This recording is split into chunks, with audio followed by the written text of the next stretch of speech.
విజయవాడలో మళ్లీ భారీ వర్షం పడుతోంది. దానికి సంబంధించిన బ్రేకింగ్ న్యూస్ చూస్తున్నాం. బుడమేరకు వరద పెరిగే ప్రమాదం కనిపిస్తోంది.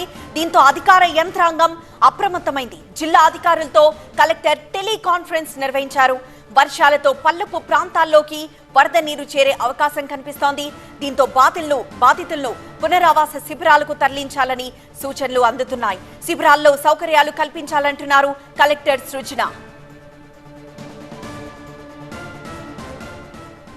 మరింత సమాచారం మా ప్రతినిధి ఈశ్వర్ అందిస్తారు. ఈశ్వర్, ప్రస్తుతం విజయవాడలో మరోసారి భారీ వర్షం కురుస్తోంది. మరి బుడమేరు పరిస్థితి ఏంటి?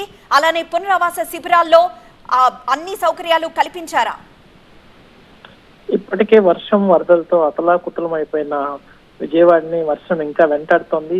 తాజాగా వస్తున్న అలర్ట్స్ ప్రకారం విజయవాడకి మరి కొద్ది గంటల్లో భారీగా వర్షాలు పడే అవకాశం ఉంది. రాత్రికి అలాగే రేపు కూడా భారీ వర్ష సూచన ఉంది. ప్రధానంగా బుడమేరకు అయితే బయట నుంచి అంటే క్యాచ్మెంట్ ఏరియాలో ఇప్పుడు ఖమ్మం జిల్లాలో పడ్డ వర్షానికి సంబంధించి కూడా బుడమేరకు వచ్చే అవకాశం ఉంది. కాబట్టి క్యాచ్మెంట్ ఏరియాలో పడే వర్షం కావచ్చు, ఆ వరద దాదాపుగా 1.4 టీఎంసీ ఉండొచ్చని ఐఎండి వార్నింగ్ ఇచ్చింది.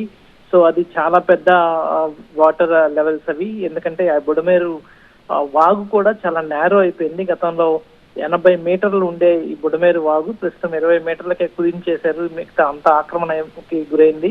సో అంత పెద్ద స్థాయిలో వాటర్ వస్తే దాన్ని ఖచ్చితంగా అది పొంగి వరదగా ఇతర ప్రాంతాల మీదకి వస్తుంది. సో ఆ ప్రభావం ఉండొచ్చు. అలాగే విజయవాడలో కూడా రెయిన్ ఫోర్కాస్ట్ ఉంది. విజయవాడ నగరంలో కూడా భారీ ఎత్తున వర్షం కురిసే అవకాశం ఉంది. విజయవాడ నగరం కూడా నీళ్ళలోకి నానే అవకాశం ఉంది అన్నట్టుగా స్వయంగా కొద్దిసేపు క్రితం మీడియా సమావేశం నిర్వహించిన ముఖ్యమంత్రి కూడా వార్నింగ్స్ ఇచ్చినట్టుగా వాటికి సంబంధించిన ఇన్ఫర్మేషన్ ఉన్నట్టుగా ఆయన చెప్పడం జరిగింది. సో ఈ నేపథ్యంలో అధికారులు అలర్ట్ అయ్యారు. ఇప్పటికే చాలా కష్టం మీద బుడమేరు వాగుని గండినైతే పొడ్చగలిగారు. సో ఇప్పుడైతే బుడమేరు నుంచి నీళ్లు లోపలికి రావట్లేదు. ఇప్పుడు వరకు ఉన్న నీళ్లు మాత్రమే ఉన్నాయి. కాకపోతే మళ్లీ పడే వర్షాల వల్ల ఇప్పటికే ఉన్న నీళ్ల నేపథ్యంలో మళ్ళీ ఆ వరద వచ్చినా రాకపోయినా కూడా వరదకి ఒకవేళ వచ్చే అవకాశాలు తక్కువ అనుకున్నప్పటికీ కూడా భారీగా పడే వర్షంతో మళ్ళీ నీళ్లు నిల్వలు ఎక్కువ వచ్చే అవకాశం ఉంది.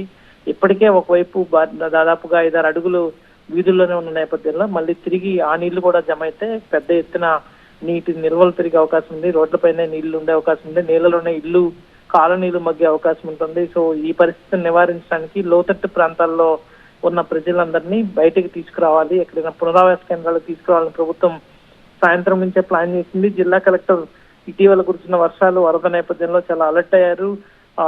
టెలికాన్ఫరెన్స్ నిర్వహించి చాలా మందిని పునరావాస కేంద్రాలకి తీసుకొచ్చారు. ఒకవేళ వర్షం రాకపోతే తిరిగి మీరు వెళ్ళిపోవచ్చు, రాత్రికి మీకు అవసరమైన అన్ని సౌకర్యాలు, ఆహారాన్ని, నీళ్ళని, మిగతా అన్ని సౌకర్యాలను కల్పిస్తామని చెప్పి తీసుకురావడం జరిగింది.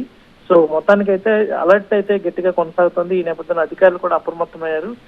చూడాలి రేపు ఎలాంటి పరిస్థితులు ఉంటాయన్నది ప్రస్తుతం కొనసాగుతున్న పరిస్థితి.